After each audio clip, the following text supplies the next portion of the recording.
This video shows how to create a custom page header for your inspection reports.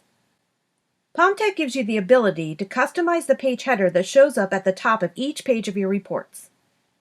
You have the option to set it up using pre-built options, or you can create your own. Creating your own page header is done in Report Settings, which you can get to by clicking on the Settings tab or clicking on the Report Settings icon on the toolbar. Let's click on the icon. Once in Report Settings, we'll go to the Header tab. To create a custom page header, we'll check the box for Custom and then we'll click on the Edit Customize Layout button. This brings up the Customize Page Header screen where you'll have a ton of flexibility to set up the page header the way that you want. In this video, we'll explain what all the options are and then put together a simple example. At the top of the screen, we see a preview of what the page header currently looks like. We already have items in place, including the page number and date in the left corner, the company name in the middle, and then the client and property address in the right. Below the preview, we have a list of the text elements that are part of our page header. You can easily add in more text elements by clicking on the Add Text Element button, and you can delete one by clicking on it and then clicking the Delete Element button. If you click on an existing text element, then the properties for it will show up on the right. You'll see the text, the position, and the font. An example is here with the text element that has a client name and property address in it. You'll notice that for the actual text, we have curly brackets around where it says client name and property address. That is called a merge field.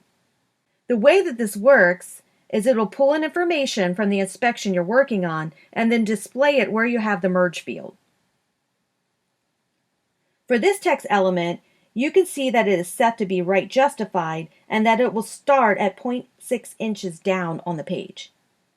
The font is Franklin Gothic Medium and it's green. So let's make a few changes to this.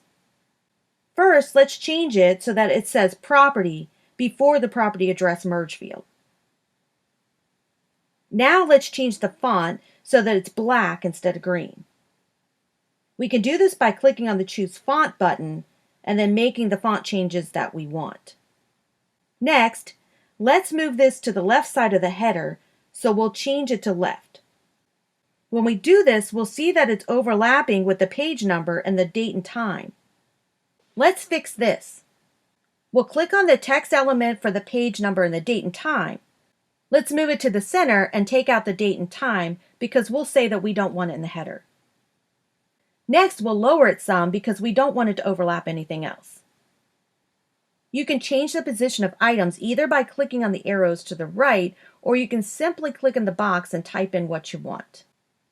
Let's click the arrow and lower it to 1.47.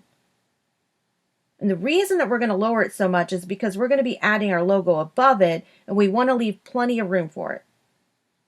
The last change we'll make is to the font, so we'll click on Choose Font and make our desired changes. We want to add our logo in above the page number, and because of this, we don't need our company name to appear here. We'll go ahead and move this to the top right corner and adjust the font size to make it a little smaller. Now let's add in our logo, and we can do this by clicking on Locate Logo button in the bottom right corner. This brings up a screen where we can find our logo and add it in. Once it's added in, we'll see it in the preview. We can adjust the size of the logo by changing the height and change its position by changing the top and left properties. Let's move it to the center, so we'll change the left to 3.69. And let's make it a little larger, so we'll change the height to about 1.05.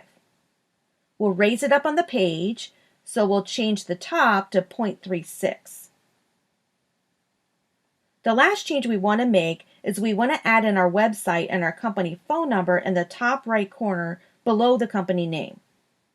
To do this, we'll click on Add Element button.